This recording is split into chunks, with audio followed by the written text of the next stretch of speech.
நம்மளுடைய இந்த அரசியல் பயணத்தில் மிக மிக மிக முக்கியமான ஒரு காலகட்டத்தில் நாம் இருக்கிறோம். நான் ஏன் இதை இவ்வளோ அழுத்தமாக சொல்கிறேன் அப்படின்னா,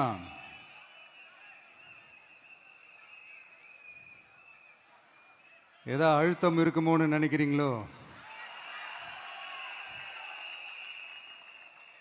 அழுத்தமா?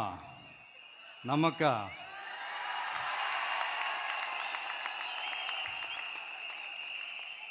இந்த அழுத்தத்துக்கெல்லாம் அடங்கி போற ஆளா இந்த ஆளு? இந்த மூஞ்சா பார்த்தா அப்படியே தெரியுது உங்களுக்கு?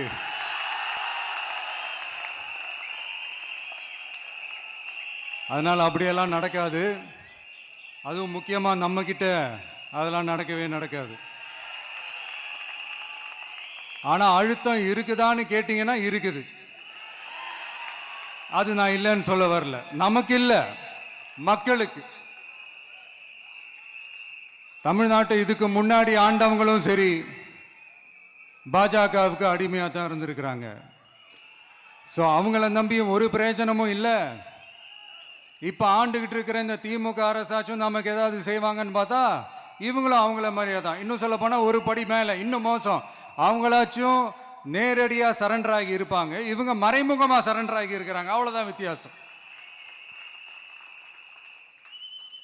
அதனால நீங்கள் பார்த்தீங்கன்னா அவங்களோட அந்த வேஷம் கலைஞ்சிடக்கூடாதுன்றதுக்காக இந்த கலராக கவர்ச்சிகரமான இந்த அறிவிப்புகள்லாம் வெளியிடுறாங்க. நோட்டீஸ் பண்ணியிருப்பீங்கன்னு நினைக்கிறேன். ஸோ இவங்க எல்லாரும் இப்படியே இருக்கிறாங்களே, நமக்காக உண்மையாக உழைக்கிறதுக்கு யாராச்சும் வந்துட மாட்டாங்களா அப்படின்னு மக்கள் ஒரு விதமான அதை வெளியில் சொல்ல முடியாத ஒரு அழுத்தத்தில் இருக்கிற நேரம் இது.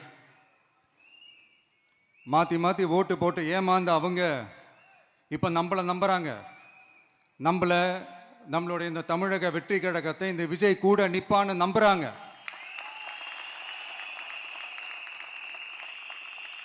நம்மளை நம்புறவங்களுக்காக நாம நம்பிக்கையோடு இருக்கணும்ல.